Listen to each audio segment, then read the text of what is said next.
This is the original F250 power sliding window.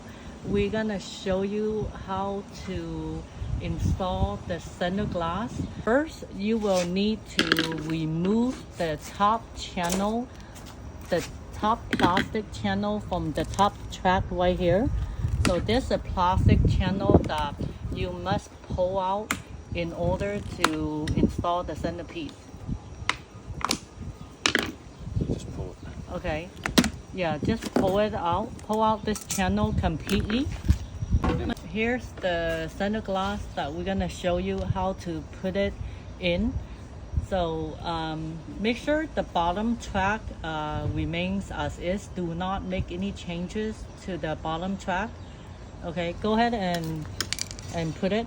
So put the glass into the top track first, and then pull the glass to sit on the track, on the bottom track. Make sure to not make any changes to the cable. You do not need to do anything to the cable.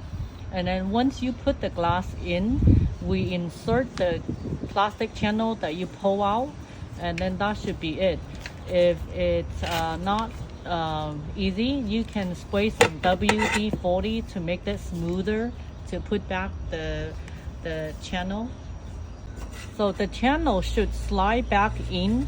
It should be pretty easy. Like I said, if it's not going in, you might want to spray WD-40, and that should do it. Once it's in, and that's it. You can pull the centerpiece slice. Oh, you can pull the center glass a little bit forward, backward to adjust it. And then once the channel is back in, then that's it.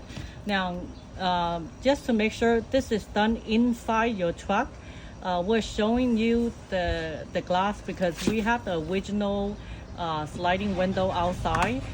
You do not need to remove the window. So this is done inside your truck.